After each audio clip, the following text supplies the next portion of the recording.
Greetings, I am PG Matushak, writer for Mental Aikido, as well as a contributing author for Radical.com.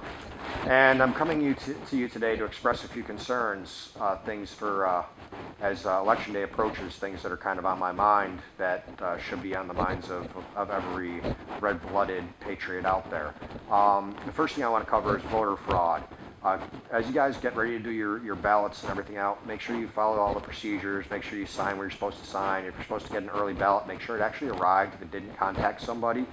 And while you're at the polls and going and doing your voting, if you vote on location, keep your eyes out for voter fraud, voter intimidation, etc., and report it to the proper authorities if you see anything that hinky.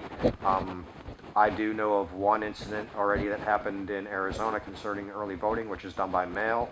A couple there was contacted and told, "Hey, one of your signatures didn't match your ballot. You know, what's going on here?" And their immediate response was, "We never received our ballots." So it turned out that somebody else had stolen their ballots and tried to forge their names and vote in their stead. Don't know which side they voted for. It really doesn't matter. It's still against the law. It's still voter fraud, and it shows the extent that some people will go regardless of what side of the aisle they may sit on. Another incident of voter intimidation was happening here as my wife and I were going and taking care of some paperwork. We were going into a place where they're doing the early polling and early voting. And on the way in, I noticed that there was somebody out there campaigning and handing out leaflets and flyers and lists of this is who you should vote for, and speaking in relatively hushed tones, but still speaking. And he was wearing a ball cap that said Obama Biden 2012 on it. And looked almost like he was a homeless guy with a brand new hat. And he also, as I found out, had a relatively expensive smartphone.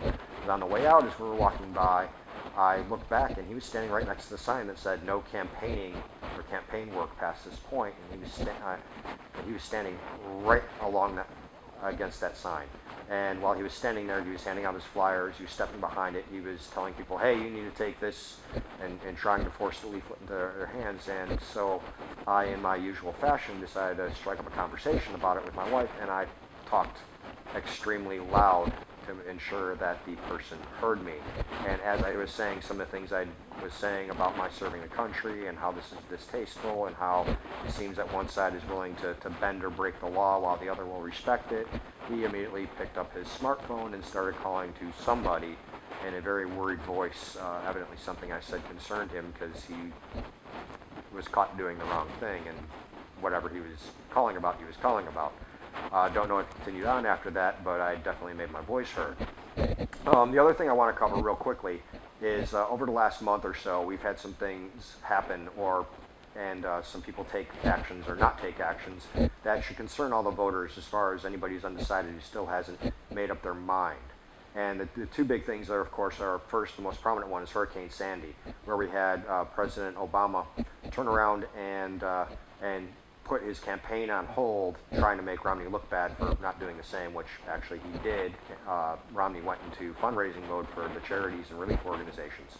But Obama went back to the Situation Room and sat there as FEMA, et cetera, were giving their little briefings on what they could do for crisis management. And Obama had the reporters come in while he was being briefed so he could sit there and look at the briefing like he actually was going to be able to do something. However, as it turns out, most of the local leadership, such as Governor Chris Christie and Mayor Bloomberg and several others, actually managed things at their own levels because they knew what needed to be done. They knew the geography. They knew the people. They knew the way things needed to be done, and they handled it. There wasn't much done from the national level. So there was Obama trying to take the credit for somebody else's work, just like he did when the SEALs went in and did what they did to bin Laden. Speaking of SEALs, that's the other thing. And now we find out with the whole thing in Libya that there was a SEAL team actually on the ground getting ready to go in, and Obama told them to stand down, as well as other military assets that were ready to strike and ready to come to the rescue. And Obama told them to stand down. Two of the SEALs that were on that team said, "No, we can't. We're here to do a job. We're going to go do it." And they went anyway, and they died in the process. Some of the reports out there and rumors that are out there state that they may have taken down as many as 30 militants, possibly more, possibly less, who knows, except for them, and they're not with us anymore. But they went out trying to do their job and do what they were trained to do and paid to do. And what's Obama's response? He wants to cover it up. He wants to blame a video. He actually wants to incite more violence in the Middle East by saying, "Oh, somebody in California did a video. We're sorry. Please riot more." So he didn't do anything to calm it down. His apology to the in front of the UN actually spurred more violence and caused things even worse for something that was actually a planned terrorist attack, which they knew about ahead of time, and he did nothing to prevent it or mitigate it, except for a media spin. So, with that in mind, do you want 4 more years of that, or do you want to put somebody in there who hopefully, potentially, could actually do their job?